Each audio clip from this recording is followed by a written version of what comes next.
তিলে তিলে গড়া ভালোবাসার ছোট্ট একটা সংসার।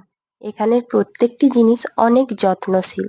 আজকে বেডরুমটা একটু ক্লিন করে নিলাম।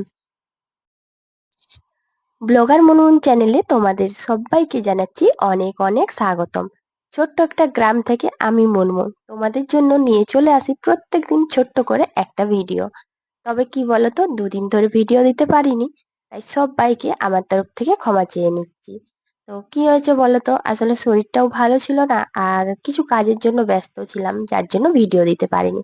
তো আশা করছি আজ থেকে ভিডিওটা দেব। আর আজকে ভিডিওটা এখন আমি ভয়েস দিচ্ছি। তো বন্ধুরা, দুদিন দেখা হয়নি, তোমরা সবাই কেমন আছো? আশা করছি ভালো আছো। আর পুজো তো চলেই এলো, অবশ্যই কিন্তু ভালো থাকা দরকার। তো বন্ধুরা, আমিও এই মুহূর্তে কিছুটা ভালো রয়েছি। আর ভিডিও শুরু করার আগে বড়দের জানাই প্রণাম, ছোটদের জানাই অনেক অনেক ভালোবাসা। প্রত্যেকটা মেয়েই যখন বিয়ের পর শ্বশুর বাড়ি আসে, জানো তো, তখন সেই সংসারটা একটা আলাদা রকম অনুভূতি পায়। সেখানে সে তার স্নেহ ভালোবাসা দিয়ে সেই সংসারটাকে এতটা যত্নশীল করে তোলে। সেখানে প্রত্যেকটা ছোট ছোট জিনিসগুলিও, ক্ষুদ্র স্বল্প মূল্যের জিনিসগুলিও কিন্তু অনেক ভালোবাসা আর যত্নের হয়ে ওঠে। আসলে কি বলতো, মানে আমরা জীবনে প্রত্যেকটা জিনিসকে এতটাই গুরুত্ব দিই, এতটাই যত্ন করি, সেগুলোর প্রতি একটা আলাদা ভালোবাসা থাকে। আর সেই ভালোবাসা থেকেই, তাদের প্রতি যত্ন থেকে সেগুলো আমাদের কাছে সুন্দর হয়ে ওঠে। আর এই সুন্দর থেকে কিন্তু আমাদের সংসারটাও সুন্দর হয়ে ওঠে। তো ছোট্ট এই সংসারে নিজেদের একটা বেডরুম থাকে। সেই বেডরুমটা আমরা প্রত্যেকেই চাই সবসময় পরিষ্কার পরিচ্ছন্ন করে রাখতে। সংসারে জানো তো, প্রত্যেকেরই কারো কম থাকে, কারো বেশি থাকে ব্যাপারটা। কি বলছি বলতো বন্ধুরা, এই রুমের কথা। বাড়ি মাটির হোক বা পাকার হোক, আর রুম বেশি থাকুক বা কম থাকুক, আমরা প্রত্যেকটা মেয়েরাই যেখানে থাকি, যে রুমটাতে থাকি, সারাদিন আমরা বাইরে যতই কাজ করি না কেন, ঘরের অন্য রুমে, রান্নাঘরে, উঠোনে, যেখানে যা করি না কেন, আমরা কিন্তু দিন শেষে এই রুমটাতেই শান্তি ফিরে পাই। যত কাজ করি বা যত দুঃখ থাকে, সুখ থাকে, সবগুলোর অনুভূতিগুলো এইখানেই কিন্তু বেশি অনুভব করি। আর দুঃখ বলতে কি বলতো বন্ধুরা, প্রত্যেকটা মেয়েদের জীবনেই না ছোটখাটো এটা ওটা নানান রকম দুঃখ থাকে, যেগুলো হয়তো সবসময় সবাইকে বলা উচিত না, বলতে পারা যায় না, কিন্তু সেইগুলো আমরা নিজেরা চোখের জল ভাসিয়ে এই বেডরুমেই কিন্তু শেয়ার করি। এই বিছানাতেই কিন্তু সেগুলো হয়। আর এই নিজের রুমে আমরা যতটা ফ্রি ভাবে, যতটা শান্তি পাই, কাজ করার পরেই বলো বা এমনি ঘুম থেকে ওঠার পরেই বলো, যেখানেই বলো, সংসারের এই একটা জায়গা রয়েছে যেখানে আমরা খুব শান্তিতে থাকতে পারি, একটু আরামে থাকতে পারি, একটু নিজস্বতা স্বাধীনভাবে থাকতে পারি। তো সেই জায়গাটা হচ্ছে আমাদের এই বেডরুম। তো সেই জন্য জানো তো, এই বেডরুমটা প্রত্যেকটা জিনিসকে খুব যত্ন সহকারে ভালোবেসে থাকি। আর সেই যত্নের জন্য প্রত্যেকটা জিনিসের প্রতি এতটাই স্নেহ টান থাকে যে সেইগুলোকে সব সময় পরিষ্কার পরিচ্ছন্ন করতে হয়। এতক্ষণ তোমাদের সাথে অনেক কথা বকবক করলাম, এখন বলি।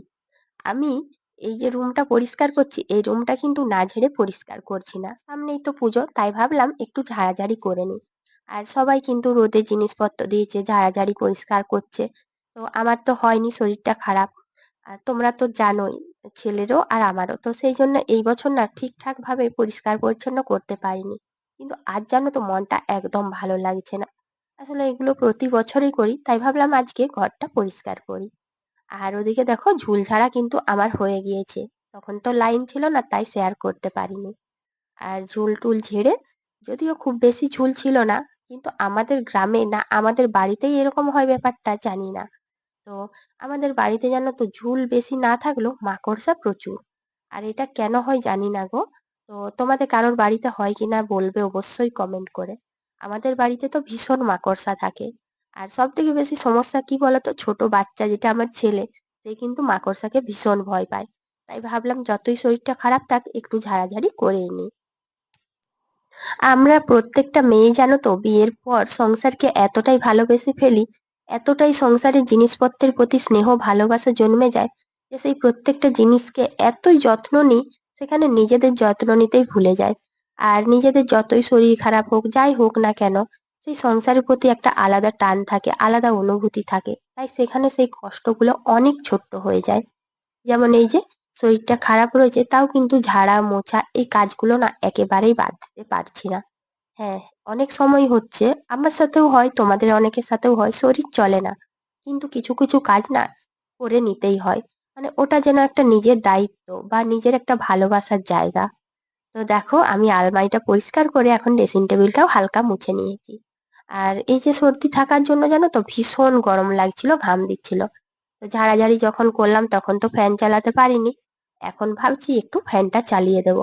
কিন্তু ফ্যান কি চালাবো? এদিকে দেখছি সব জিনিসপত্রের উপরে একটু আধটু যে ঝুলগুলো পড়েছে সেগুলো ভালো করে মুছে দিচ্ছি।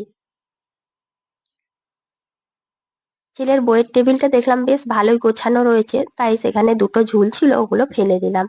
আর আমি ঝুল যখন ঝাড়ছিলাম তখন ঠিকভাবে ঢাকাটাও দেয়া হয়নি, তার জন্য এখানে ওখানে একটা দুটো ঝুল পড়েছে। রুমটায় প্রায় সব জায়গায় ঝুল ঝাড়াঝাড়ি বা মোছার কাজ হয়ে গেছে। এখন দেখলাম আলনাটাতে দুটো তিনটে নাইটি বেশ মানে এদিক ওদিক ঝুলছিল।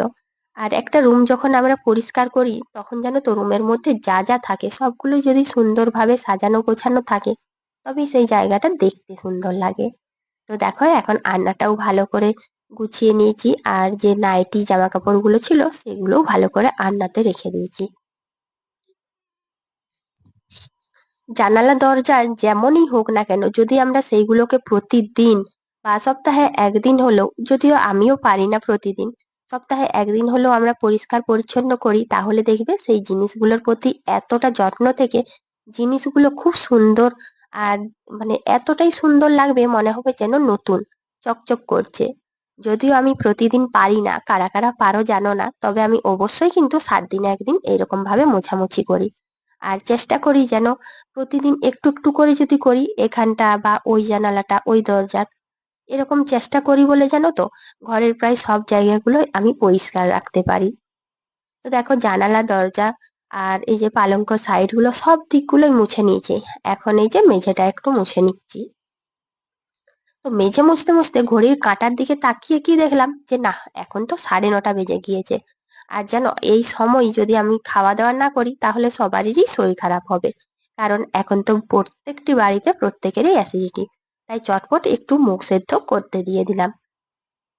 এদিকে মুখ সেদ্ধ করতে দিয়েছি আর ছেলের বায়না হচ্ছে মা একটু ম্যাগি দাও।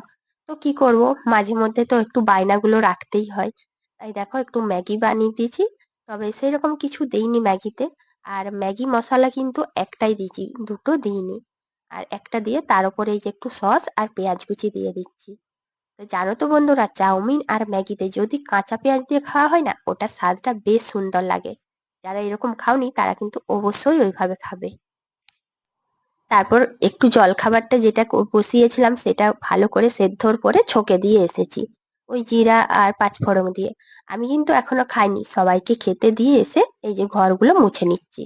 আর ওদেরকে খেতে দিয়ে জানো তো বাকি ঘরগুলো মুছে আমার রুমটা মুছে নিয়েছি। সংসারের সমস্ত কিছু কাজকর্ম করে আমি আমার রুমটাকে ক্লিন করলাম। তো বন্ধুরা, বেডরুমটা আমার সেইভাবে কিন্তু অনেক দামি জিনিসপত্র দিয়ে গোছানো তা না। ওই ছোট্ট ছোট্ট দু একটা জিনিস রয়েছে, খুব স্বল্প মূল্যের জিনিস, সেগুলোকেই কিন্তু ভালো করে মোছামুছি পরিষ্কার করে আমার বেডরুমটা গুছিয়ে নিয়েছি। আর এদিকে দেখো এখন কিন্তু অনেকটা বেলা হয়েছে, তাই ভাবলাম রান্নাটা তাড়াতাড়ি করে নিই। আর আমি জানো তো ভাতটা বসিয়ে দিয়েছিলাম একটু আগেই, আর চালটা ভেজানো ছিল, তাই ভাতটা তাড়াতাড়ি হয়ে গেছে, সেই সুযোগে সবজিগুলো কেটে দুদিকে বসিয়ে দিয়েছি। তো জানো তো বন্ধুরা, দুদিকে রান্না করতে না আমার ভীষণ ভালো লাগে। আর দেখো রান্নাটাও কিন্তু আজ চটপট করে নিয়েছি। আর রান্নায় করেছিলাম লাউ ডাঁটার তরকারি, দুটো ছাতু পেয়েছিলাম, তোমাদেরকে শেয়ার করা হয়নি। সেই ছাতুটা আলু দিয়ে ভেজেছি। আর উচ্ছে আলু চচ্চড়ি করেছি। ব্যাস এইগুলোই আজকের মেনু ছিল। তো বন্ধুরা দেখো, রান্না বান্না করার পর না এই গ্যাসের টেবিলটা না পরিষ্কার করলে মনেই হয় না যে ঘরটা আমার পরিষ্কার রয়েছে। তাই এই যে এই জায়গাটা ভালো করে পরিষ্কার করে নিচ্ছি। তো দেখো আমাদের এই ছোট্ট কুঁড়ে ঘরে গ্যাসের টেবিলটাও কিন্তু ভালো করে পরিষ্কার করলে কি সুন্দর দেখতে লাগে। যে কোনো জায়গায় জানো তো বন্ধুরা, পরিষ্কার পরিচ্ছন্ন করলে সেটা কিন্তু সুন্দর স্বর্গীয় হয়ে ওঠে। তো ছোট্ট ছোট্ট আমার বন্ধুরা যারা ভাই বোন রয়েছে বা যারা আমার গুরুজনরা রয়েছে, যারা আমার ভিডিওটা দেখছো, যদি আমার ভিডিওটা ভালো লাগে অবশ্যই কিন্তু পাশে থেকো, আর নতুন বন্ধুরা তোমরাও কিন্তু পাশে থেকো। তো দেখো এই যে গ্যাসের টেবিলটা পরিষ্কার করে নিচ্ছি, আজ এখানেই শেষ করছি, টাটা।